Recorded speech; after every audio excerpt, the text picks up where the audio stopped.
Hi friends, welcome to my channel. If you're new, welcome back if you're a returning subscriber. My name's Jonathan. I make luxury videos, unboxings, and reviews. And today I thought I would share with you how I store my designer handbags as well as how I keep them clean. So let's get into it.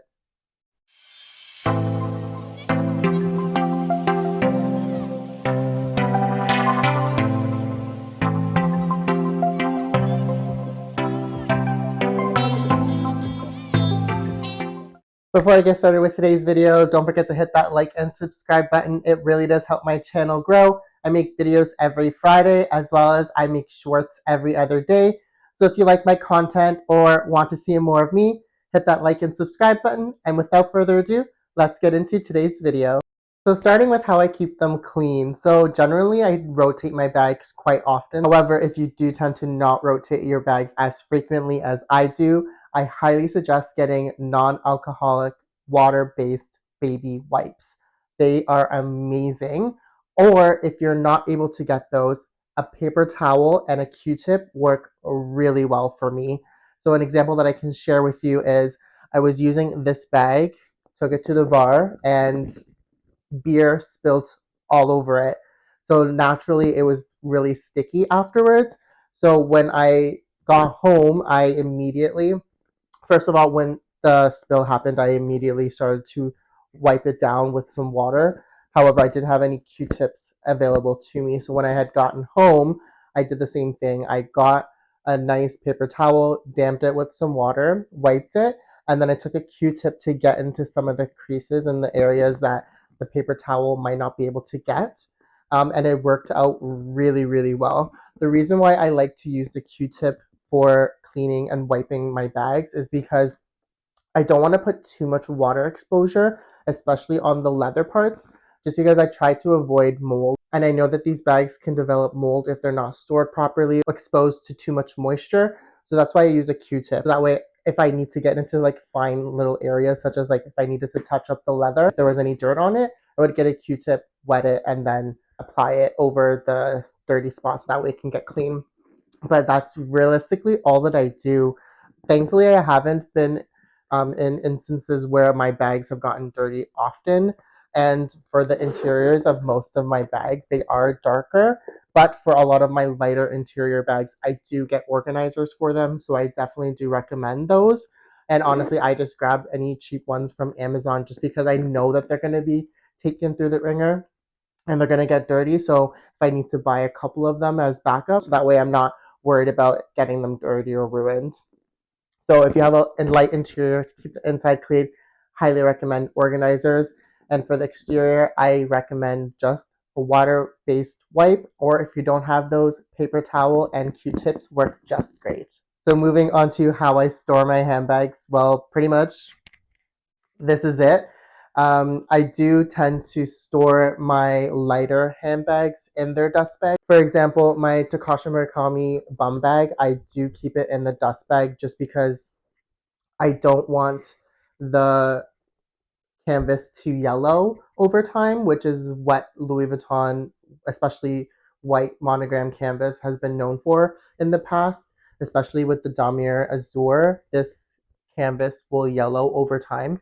Even if I compared it to this bum bag right now, you can see how the white is a lot more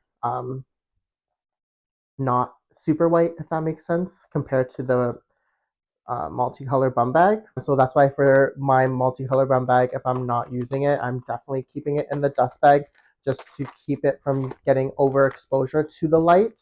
Whereas this one I've let out for quite a bit and I haven't actually stored it in the dust bag.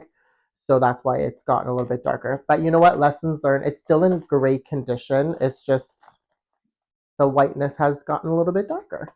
I figured I would come up close for this portion of the video, and it's how I store the straps and accessories that the bags come with, just because I like to keep them in an organized location, and I always want to make sure that when I go reach for a bag, it has everything that I need for the day. So I'll use my Porsche accessoires as an example. However, all my bags follow the same suit. So they're all stored like this. So I have the dust bag typically on the side with a plaque. if there is no plaque, then I just put it on any side. I carry the strap that it comes with inside the bag rolled up like so. And then I also keep the tags that it comes with in the event that I do sell these, which I haven't sold any bags. But I just like to keep those just because I know a lot of people would appreciate those if they were to buy it secondhand. I'm sure they would want those. So that's how I store that. I'll go ahead and show you an example of a bag that has a plaque, so that way I can show you where I put the dust bag. So this is what I mean by the plaque. The Louis Vuitton Murakami Pochette Accessoires is a perfect example.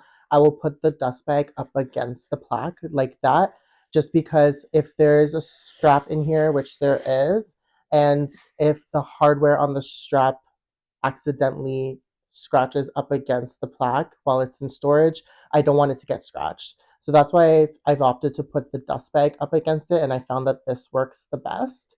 And I still have the cards that it comes with inside here as well. And another thing that I do have in some of my bags, but not on all of them, is some stuffing, just so that way it can fill out some of the bags that I want to keep its shape. So, for example, when I got this bag, it was really curvy and I just wanted to fill it out a little bit more. So I had it stuffed and it's actually worked out really well. So yeah, that's how I store my bags, and I haven't had any issues with any of them so far, with any of the canvases cracking or any of the leathers drying out. So it seems to be working for me. And just to quickly show you how I store some of my SLGs. So I store my pocket organizers on these acrylic shelves that I've gotten from Amazon, which I actually feel like they're perfect because they perfectly fit across. And behind each of the pocket organizers, I just hold their dust bag. So that way the canvas or the leather is not being pushed up against the acrylic just in case it damages it in any way. I don't think that it would, but I'm just erring on the side of caution. And then for some of my other SLGs, I honestly just store them like so. I usually put the heavier ones on top of one another and then the lighter ones just stacked up on. I don't really have any real rhyme or reason as to why I do it like such, but it hasn't bothered them in any way and they're still in really great shape. So I'm gonna just keep it as is. Only reason why I display my pocket organizers is because I think it's just obvious, right? But yeah, that's how I store my SLGs. Nothing really too crazy there. Same instance for some of these larger pouches that I have. They'll all have their dust bags inside, and as well as the cards. Even my pocket organizers, they all have the card that it comes with inside of it rather than on the in the dust bag. I just choose to keep the cards with them. There's no real reason as to why I do. But yeah, everything is in its place. Thank you so much for watching. I really do hope you enjoyed today's video. If you like this kind of content and want to see more, definitely hit that like and subscribe button. But until then, I'll see you in the next one. Bye for now.